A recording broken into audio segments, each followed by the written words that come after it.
നമസ്കാരം. രമേശ് ചെന്നിത്തല പെട്ടിയും കിടക്കയും എടുത്ത് ഡൽഹിക്ക് വിട്ടു. മുഖ്യമന്ത്രിയുടെ കാര്യത്തിൽ ഒരു തീരുമാനമാകുന്നതിന് മുൻപ് ഹൈക്കമാൻഡിന്റെ കാലു പിടിച്ചിട്ടായാലും സീറ്റ് ഉറപ്പിക്കണം.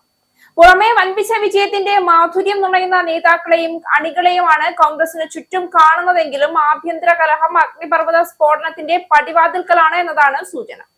വൻ ഭൂരിപക്ഷത്തോടെയാണ് UDF നിയമസഭാ തെരഞ്ഞെടുപ്പിൽ തങ്ങളുടെ നിര മെച്ചപ്പെടുത്തിയത്. വൻ വിജയം കരസ്ഥമാക്കിയതോടെ ആരാകും അടുത്ത മുഖ്യമന്ത്രി എന്നതാണ് ഇപ്പോൾ കോൺഗ്രസിനകത്തെ ചർച്ച. VD സതീശനാണോ, രമേശ് ചെന്നിത്തലയാണോ, അതോ KC വേണുഗോപാലോ? ഇതാണ് എല്ലാവരും ഉറ്റുനോക്കുന്നത്. ഇതിനിടയിൽ ഇന്ന് രമേശ് ചെന്നിത്തല ദില്ലിയിലേക്ക് പുറപ്പെട്ടിട്ടുണ്ട്. മഹാരാഷ്ട്രയുമായി ബന്ധപ്പെട്ട ചില കാര്യങ്ങൾ ചർച്ച ചെയ്യാനും ഒപ്പം കേരളത്തിലെ ചില വിഷയങ്ങൾ കൂടി ഉയർത്തുമെന്നാണ് പുറത്തുവരുന്ന റിപ്പോർട്ടുകൾ. കോൺഗ്രസിലെ ഏറ്റവും സീനിയറായ വ്യക്തിയാണ് രമേശ് ചെന്നിത്തല. അതുതന്നെയാണ് അദ്ദേഹത്തിന് ഗുണകരമാകുന്നത്. 27-ാം വയസ്സിൽ മന്ത്രിയായ വ്യക്തിയാണ്. MLA-മാരുടെ പിന്തുണയിൽ അദ്ദേഹം പിന്നിലാണെന്നുള്ളത് മാത്രമാണ് അദ്ദേഹത്തിന് ദോഷകരമായി മാറാൻ സാധ്യതയുള്ള ഏക കാര്യം.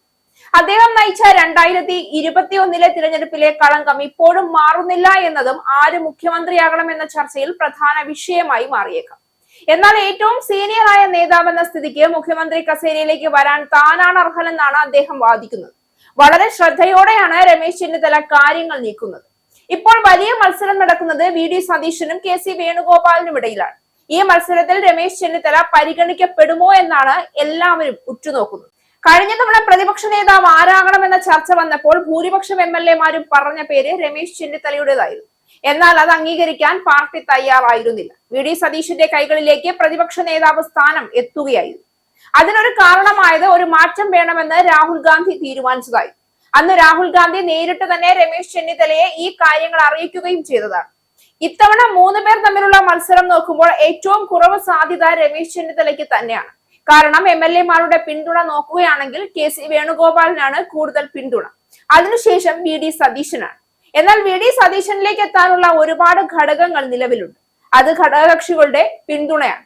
KC വേണുഗോപാൽ ദില്ലിയിൽ നിൽക്കട്ടെ എന്ന് രാഹുൽ ഗാന്ധി തീരുമാനിക്കുകയാണെങ്കിൽ ഒരു സമവായത്തിലേക്ക് നീങ്ങാനുള്ള സാധ്യതയുണ്ട്. അങ്ങനെ ഒരു സമവായത്തിലേക്ക് പോവുകയാണെങ്കിൽ രമേശ് ചെന്നിത്തലയ്ക്ക് കൂടുതൽ പ്രാധാന്യം കിട്ടാനുള്ള സാധ്യതയുമുണ്ട്.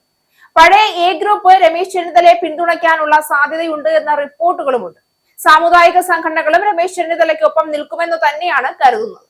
ഇന്ന് ദില്ലിയിലെത്തുമ്പോൾ മഹാരാഷ്ട്രയിലെ കാര്യങ്ങളാണ് ചർച്ച ചെയ്യുന്നതെന്ന് രമേശ് ചെന്നിത്തല ചൂണ്ടിക്കാട്ടുന്നുണ്ട്.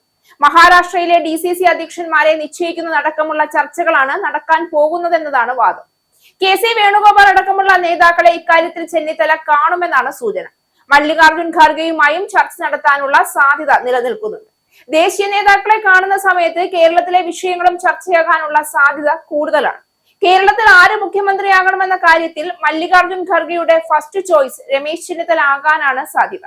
കാരണം കേരളത്തിലെ നേതാക്കളിൽ മല്ലികാർജുൻ ഖാർഗെക്ക് ഏറ്റവും കൂടുതൽ ബന്ധമുള്ളത് രമേശ് ചെന്നിത്തലയുമായിട്ടാണ്. അതുകൊണ്ട് തന്നെ ഇങ്ങനെ 3 പേർ തമ്മിലുള്ള മത്സരം കടുക്കുകയും ഒരു സമവായത്തിലേക്ക് കാര്യങ്ങൾ പോകണമെന്ന് പാർട്ടി തീരുമാനിക്കുകയും ചെയ്താലാണ് രമേശ് ചെന്നിത്തലയ്ക്ക് കൂടുതൽ സാധ്യത തെളിയുന്നത്. എന്തായാലും പാർട്ടി നിരീക്ഷകരെ അയച്ച് അവർ നൽകുന്ന റിപ്പോർട്ടുകളുടെ അടിസ്ഥാനത്തിലായിരിക്കും അന്തിമ തീരുമാനമെടുക്കുക. കോൺഗ്രസിനുള്ളിൽ തന്നെ മുഖ്യമന്ത്രി സ്ഥാനവും മന്ത്രിസ്ഥാനം സംബന്ധിച്ചും നടക്കുന്ന അഭിപ്രായ ഭിന്നതകൾ ഈ ഘട്ടത്തിൽ കൂടുതൽ വ്യക്തമായിരിക്കുകയാണ്. ഈ സാഹചര്യത്തിൽ ഡൽഹിയിലെ കേന്ദ്ര നേതൃത്വവുമായി കൂടിക്കാഴ്ച നടത്തുന്നത് പാർട്ടിയിലെ ഭിന്നതകൾ പരിഹരിക്കാനോ അല്ലെങ്കിൽ കൂടുതൽ ശക്തിപ്പെടുത്താനോ ഇടയാക്കുമോ എന്ന ചോദ്യമാണ് ഉയരുന്നത്. പ്രത്യേകിച്ച് വിവിധ ഗ്രൂപ്പുകൾ തമ്മിലുള്ള ശക്തി സമവാക്യങ്ങൾ മാറ്റാൻ ശ്രമങ്ങൾ നടക്കുന്നുണ്ടോ എന്ന സംശയവും രാഷ്ട്രീയ വൃത്തങ്ങളിൽ നിലനിൽക്കുന്നു. രമേശ് ചെന്നിത്തലയുടെ രാഷ്ട്രീയ പരിചയവും പാർട്ടിക്കുള്ളിലെ സ്വാധീനവും കണക്കിലെടുക്കുമ്പോൾ ഈ സന്ദർശനം ഒരു നിർണായക ഘട്ടത്തിൽ നടക്കുന്നതാണ്. മുഖ്യമന്ത്രി പദത്തിനുള്ള സാധ്യതകൾ, മന്ത്രിസഭയിലെ പങ്കുവയ്ക്കൽ, കൂട്ടുകക്ഷികളുമായുള്ള സമവായം ഇവയെല്ലാം ചർച്ചയായിരിക്കുമെന്നാണ് സൂചന. അതേസമയം കോൺഗ്രസിനുള്ളിലെ ആഭ്യന്തര കലഹം ഇതിനകം തന്നെ ശക്തമായ സാഹചര്യത്തിൽ ഇത്തരത്തിലുള്ള നീക്കങ്ങൾ പാർട്ടിയുടെ ഐക്യത്തെ കൂടുതൽ പരീക്ഷിക്കുന്ന ഘട്ടവുമാകാം. വിജയത്തിന് പിന്നാലെ തന്നെ ഉയരുന്ന ഈ തരത്തിലുള്ള രാഷ്ട്രീയ ചർച്ചകൾ പാർട്ടി എങ്ങനെ മുന്നോട്ട് കൊണ്ടുപോകും എന്നതിനെ നിർണ്ണയിക്കുന്നതാണ് ആരാകും മുഖ്യമന്ത്രിയാവുക എന്നുള്ളത്.